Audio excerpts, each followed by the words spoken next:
so much. Namaskar, and it's still good morning. It's still good morning.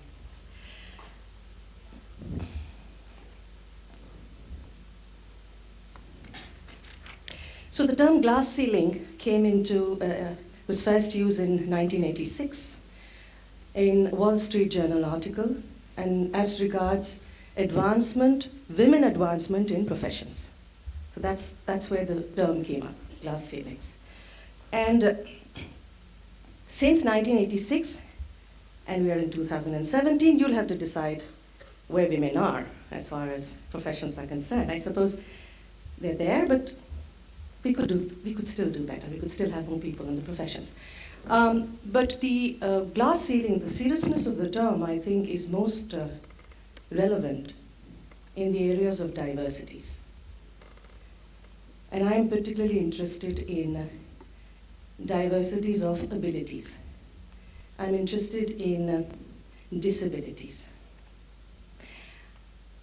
Good news for you is the Rights of Persons with Disabilities Act got the President's nod on the 28th of December 2016, last year, which means 1995 का जो act था, उस पे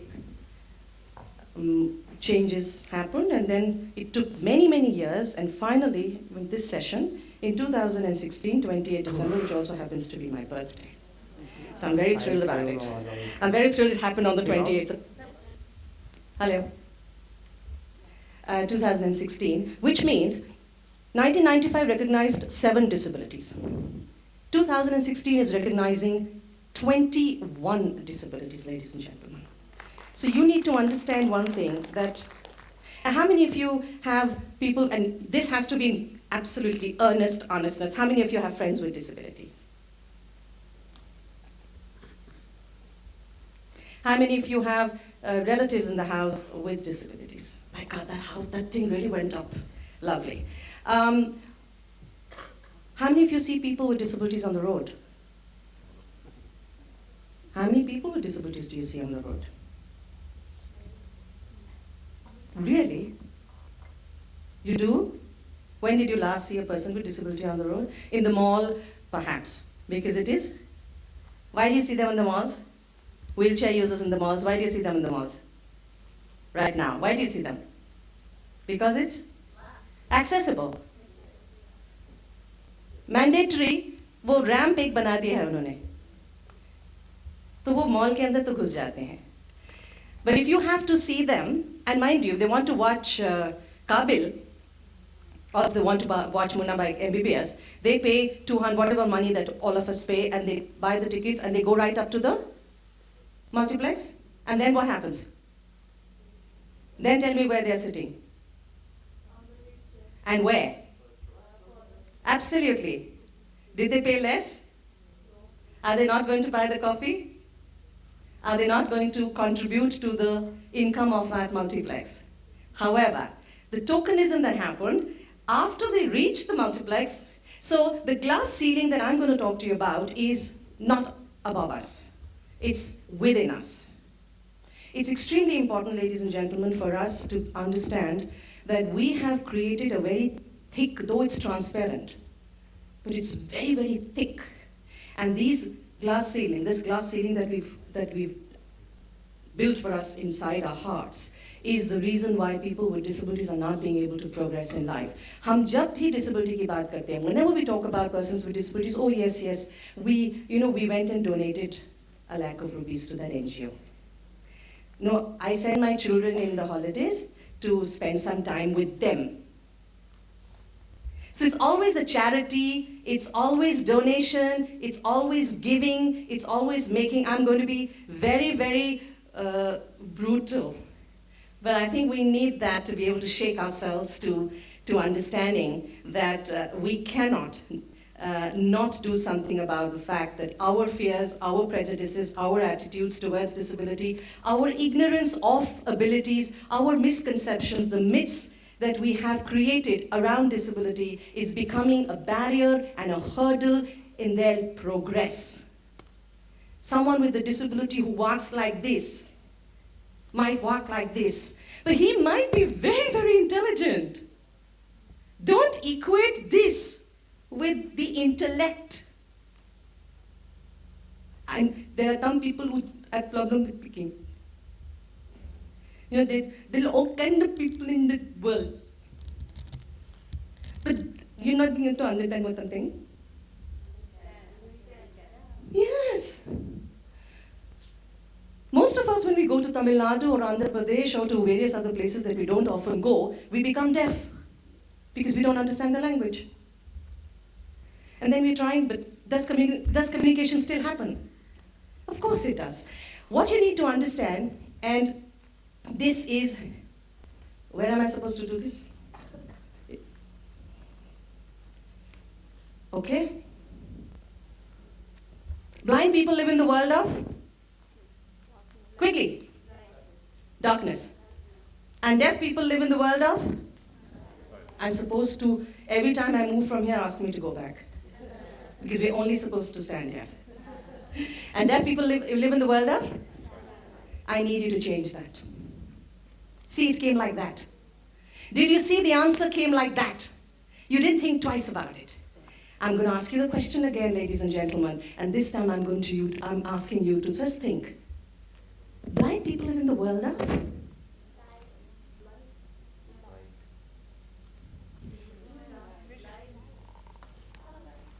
Colors. Do they live in the world of colors?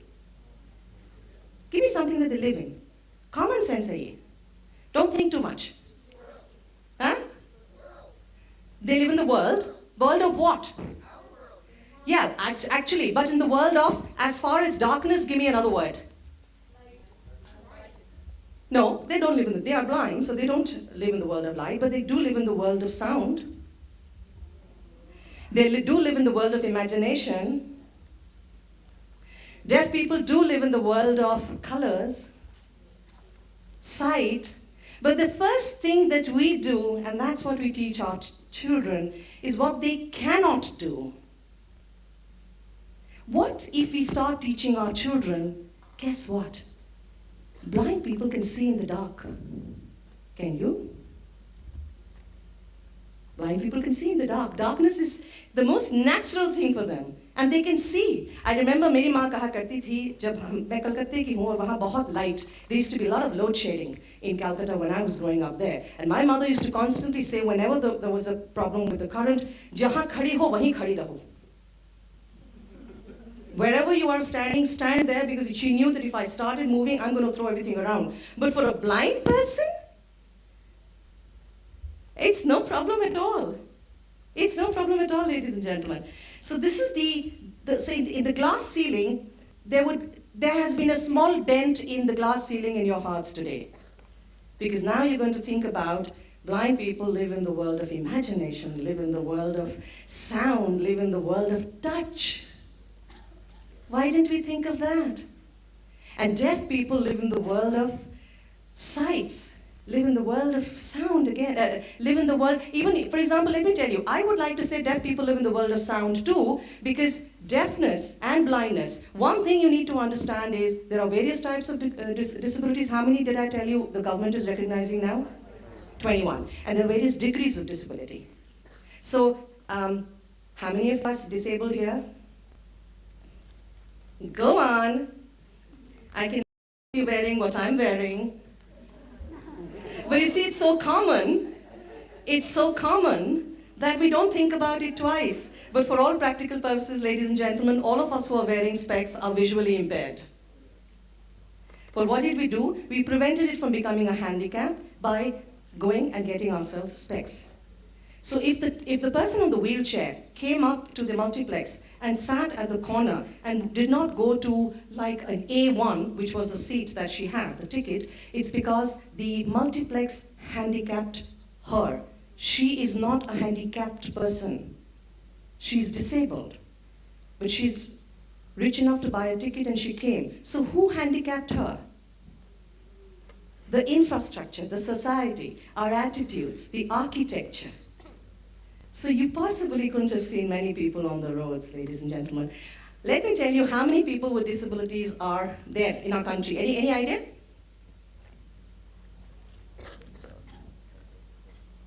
10% of India's population. So if there are 1,000 students in this school, 100 should have been people with disabilities. It's a must. Because 10% of the population of our country is disabled. What you need to understand, and what you really need to get to understand, is that disability is here to stay, ladies and gentlemen. It's a pressing concern of our society. It existed, it exists, and it will exist as long as humankind exists.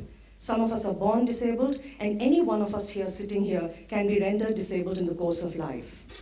You need a tsunami, you need an earthquake, you need a flood, man-made and natural disasters. On a daily basis, people are becoming disabled in the army in our country. So it is the largest minority group in the world. And people with disabilities are fighting, and they're saying that I'm a citizen of this country, and treat me like that. Don't treat me like a second-class citizen. Okay, we're sending them to their special schools, because the society is not special. They might go to a special school, but they'll have to come out to a society which is not geared to include them in their houses and homes. And how many of us would ever think of employing an intelligent, disabled person as house help, or for that matter, a transgender? We don't. We have loads of preconceived notions about this. And the problem is, I have loads of friends with disability. So I have a friend, Kanchan Pamnani, who's in the High Court, Bombay, blind. She's here in Bombay. We have Divyangshu Ganatra, blind, who's he calls himself sports entrepreneur. So he goes for trekking and all, he takes people around. We have Charudat Yadav, blind, working for TCS here, the past president of the Indian Blind Chess Championship. While we speak, I don't know whether you've seen the ads, but Rahul Dravid is now, we're talking about the blind cricket championship that's going to start now. There's hockey that's starting now. So people with disabilities understand that they have issues, but they go around it to try and live as regular life as possible. But it's people who are not disabled who are forever looking at them from a very different lens. कि नहीं, वो तो deaf है, वो कैसे सुनेगा, वो कैसे पढ़ेगा? But then, just like technology, ladies and gentlemen, has helped you, technology has changed the lives of people with disabilities. You can employ them in offices because there are workplace solutions in place. So, again, let me give you an idea. A petrol pump, I'm not going to name the corporate, a petrol pump in Chennai employed a deaf person. So when you go to buy petrol, what are the 2-3 questions what are the conversation you have? Number one? How much? Petrol or diesel, fantastic. Number 2? How much? Number 3? How much you have to pay? Just these 3? So he was given a slate. As soon as you came in with your car, he showed you the slate. Slate made you have to tick petrol or diesel. You just have to write 12, full tank. And then you have to write, and then he writes 5,020 rupees. Have you given him a job? Is he a citizen and someone who is leading a dignified life because he has a livelihood?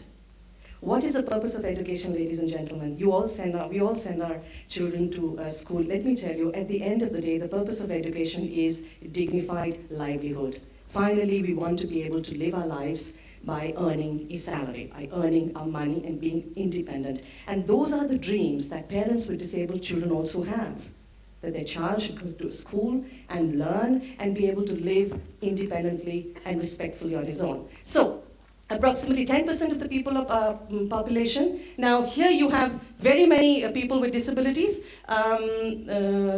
Foot painter. In the middle, Sunil Shweta, complete deaf, and Kimaya, had a hearing child. He heads the Sign Language Institute in this in Bombay. Charudat Yadav, Abha Khetarpal, married to a non-disabled person. Rubina in Goa with Down syndrome is a teacher's assistant. So some people are taking and breaking their glass ceilings to say, hey, she might have a Down syndrome, but these are my specifications for the job, and she fits it. So it doesn't make a difference to me that she has a Down syndrome. Because she fits my profile, I'm going to give her a job. Now tell me, in Rubina जिन बच्चों को पढ़ा रही है, उनको क्या कभी भी disability awareness session की ज़रूरत पड़ेगी? No, because their teacher had a disability. And she decided when I would open my tiffin. She decided when I would get onto the bus. She decided when I will, you're speaking loudly, sit down. So she was the one who had the authority. So what is very important is that we change the story that we have in our minds about disability. We all have a single story about Africa, about Syria, about Pakistan, about Rwanda. वहाँ ऐसा होता है, वहाँ ऐसा. We don't know about the other stories that is happening. There must be someone who's doing some great work there, some fantastic author which is coming from that country. But we get the story that is fed to us by the media. We need to start. The problem with having a story about what persons with disabilities are is that it robs them of their dignity. It damages the recognition of our equal humanity, that we are all equal. And it emphasizes differences rather than how similar we are. People with disabilities are fathers, mothers, lovers, husbands, friends. They're tax-paying citizens of this country. Because of the degrees, perhaps you often see persons with disabilities who need support, and they cannot live without support. But let me tell you, there is a huge population of persons with disabilities who live independently, who travel the world, despite how inaccessible our country is. They would go through all kinds of discrimination, but they would still want to go because what we need to create of our children is not consumers, but citizens. हमने अपने बच्चों को consumer नहीं बनाना है, एक responsible, एक citizen banana. And that's very important, that we start thinking about disability differently. So let me tell you, the first blind IFS, you should be proud of yourself in our country. IFS officer from Chennai, blind. So if you give, what is required is opportunities. If you give them the opportunities, they rise up to it. Problem is that we, because of our preconceived notion, because of the way we think that no, how does he come here? What are the other people going to say? Oh, but I have to change the chair to accommodate the wheelchair. Or, we have to get books in Braille because the child is Braille. Is that too much to ask? Reasonable accommodations usually don't cost a lot of money. But I do these workshops across academic communities and across corporate sectors, and I always say, there is a very interesting teacher in Bombay again who heads a big organization, and she keeps saying that, when I see someone enter in my door, I don't look at, I see whether it's a child or not. And that's where it stops. That child will get, and she said that when I decided to admit my first wheelchair user student, she said we didn't need value education after that, because she was enough. When she was roaming around in the school, people were imbibing values of sharing, of caring, of understanding. Because that lesson you can't be taught in pen and pencil, when you're actually having people with diversities around you, and you have to start respecting them. So I'm asking you, as far as the glass ceilings is concerned, maybe you can't break it, it's very thick, but you can kick it so that there are some dents, so that someone else after you can really kick hard and break it. So you have to start doing it to become better people ourselves. A sensitive, sensible, aware student is a better student. Aware of diversities, aware of how people are different. So I'm asking you, people with different disabilities do things differently. Someone who's blind sees, but sees with a hand. Someone who's deaf hears, but perhaps with a hearing aid. Speaks, perhaps the way I spoke earlier, or through sign language. Someone who is on the wheelchair definitely walks, but with the help of the wheelchair. I'm asking you to start thinking differently. That's what you need to do, to start thinking differently, so that people with disabilities can find their rightful places in the society. Thank you.